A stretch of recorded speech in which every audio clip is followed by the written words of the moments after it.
Don't know that I'm a CPA. You can find me at izzycpa.com. I'm into numbers and gematrias and things like that. I note that this is the bris of my 5th grandson, Baruch Hashem. Although all 5 brisim have taken place in Eretz Yisrael, each one has been in a different place. Ramot Polin, Harnof, Givat Zev, and now Beit Shemesh. I am pleased to be part of spreading simcha all over the country. This 5th grandson was born in the 5th month, counting from Tishrei, on the 5th day of the week. The 5th of the Sfiros is Hod, and during Sfira, the 5th day of the 5th week is called Hod Shiva Hod, which is Lag BaOmer, which is the artside of my father, Olav Shalom Dovir, after whom Dovi is named. So I feel there's a strong tie in there. I have to ad-lib part of this. I should have known it was going to be a boy because it was born on Parshas Bo, and Bo is Rosh Hashanah Ben Acher. And the bris is in Bishalach, which either stands for Bris Sheyihiel L'Yom Ches, or Bris Sheyihiel L'Nechet Chamishi.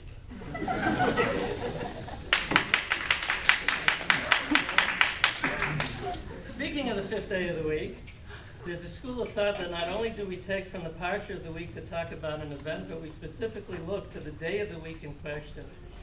Noam Tzvi was born last Thursday, Chamishi of Parshas Bo. The Chumash there says,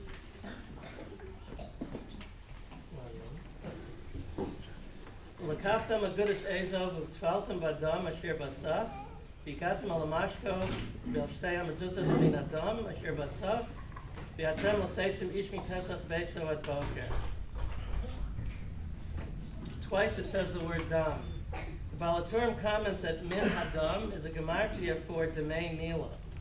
The Mefarshim explain that there's a pasuk in Shmos, another pasuk in Shmos, that says, Vayomer el Hamo, this is Paro speaking, Hinei am b'nei Yisrael rava atzum mimenu.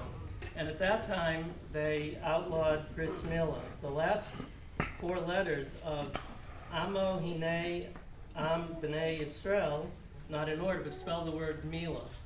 So that was where milah was outlawed.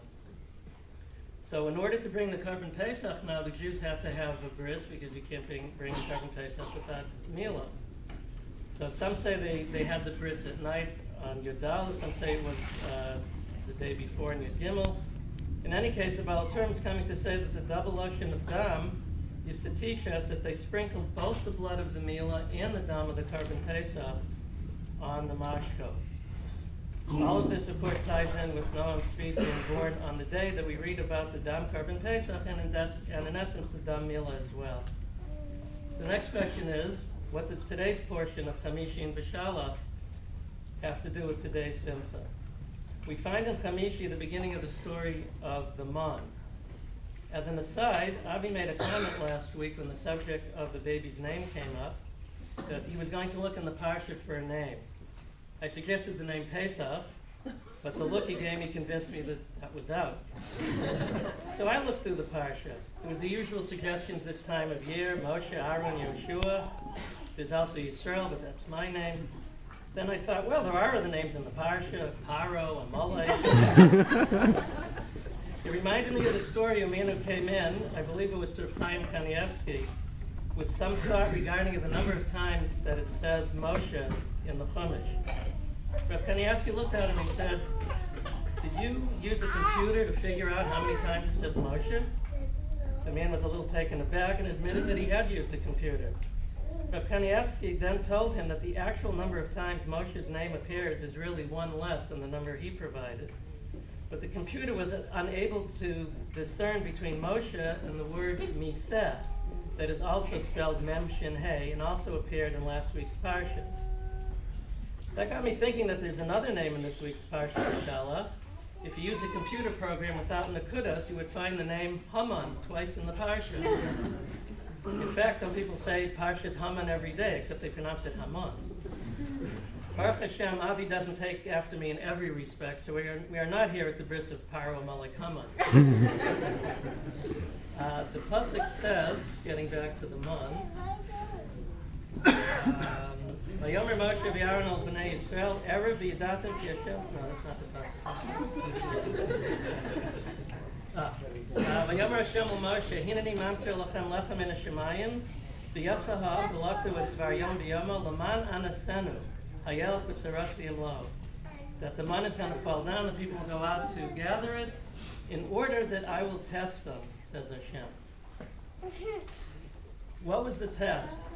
The Me'am Lois says, I love to quote, behold, I will make bread rain down for you from heaven. The people must go out every day, said Hashem, and gather enough food for that day. Each one should take exactly as much as he needs.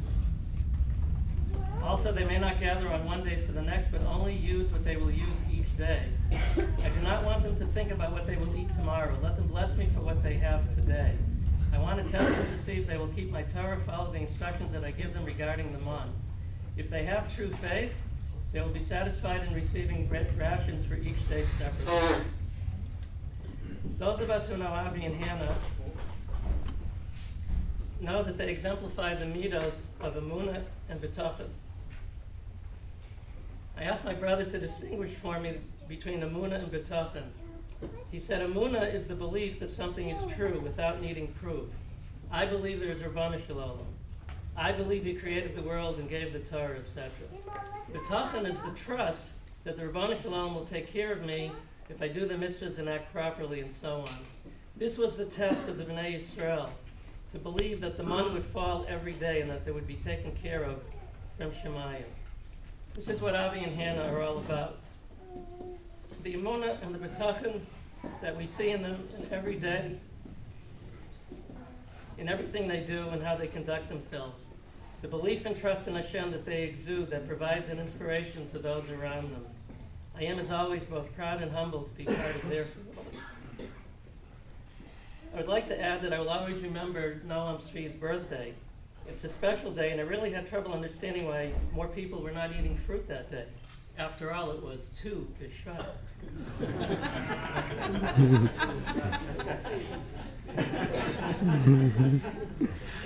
Thank you all for participating in the Simcha with us. May we be zocheh to share many other Simchas together, including and especially the biggest Simcha of all, the coming of Mashiach, the Kana B'Zeh B'Yameinu Amen. Amen.